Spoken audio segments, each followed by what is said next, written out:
Je t'explique les bases de la mécanique en une minute. Le moteur a 4 temps. Pour commencer, un moteur contient des cylindres. Ces cylindres peuvent être organisés de différentes manières, en V, à plat ou en ligne, mais on verra ça plus tard. Les moteurs actuels fonctionnent par des explosions qui propulsent le piston, passant par le vilebrequin.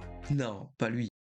Puis transféra l'énergie vers l'embrayage et enfin les roues. Dans le premier temps, le mélange air-essence arrive dans le cylindre par une soupape. Le piston descend. Puis il comprime le mélange en remontant. Le mélange comprimé explose, pousse le piston en arrière. Et quatrième temps, le piston remonte, la deuxième soupape s'ouvre et le gaz, maintenant inutile, ressort par le pot d'échappement. Dans un moteur, la puissance se distingue non pas par son nombre de cylindres, mais par sa cylindrée, soit le volume total contenu dans tous les cylindres. Si dans un 4 cylindres, le volume dans chaque cylindre est de 50 cm3, alors le moteur aura une cylindrée de 2 litres cubes. Plus la cylindrée est grande, plus il sera puissant. Cette puissance est soit calculée en chevaux, si un moteur fait 100 chevaux, il aura la puissance de 100 vrais chevaux réunis. Mais ces cylindres, il faut les remplir d'essence. Et plus la cylindrée sera élevée, plus la consommation sera élevée. Consommation que l'on calcule en litres d'essence au 100 km. En général, on compte 5 litres au 100 pour les voitures familiales et 10 litres au 100 pour les voitures plus sportives. La plupart des moteurs possèdent 4 cylindres car dans les 4 temps d'un piston, il n'y a que 2 temps où le piston pousse les roues. Donc avec 4 cylindres, on est sûr d'avoir une explosion à chaque temps. Dans les voitures de sport, on y retrouve souvent des moteurs en V. Plus chers mais plus fiables, ils permettent de placer 8, 12 voire même 16 cylindres dans un capot, là où si c'était en ligne, ça serait vachement long. On a aussi chez certains constructeurs comme Porsche ou Subaru, avec sa légendaire Impreza grande gagnante de multiples courses de rallye, des cylindres à plat, dits boxers. Ces moteurs permettent de garder un centre de gravité bas, ce qui améliore la tenue de route de la voiture. Et n'hésite pas à t'abonner si tu as appris quelque chose.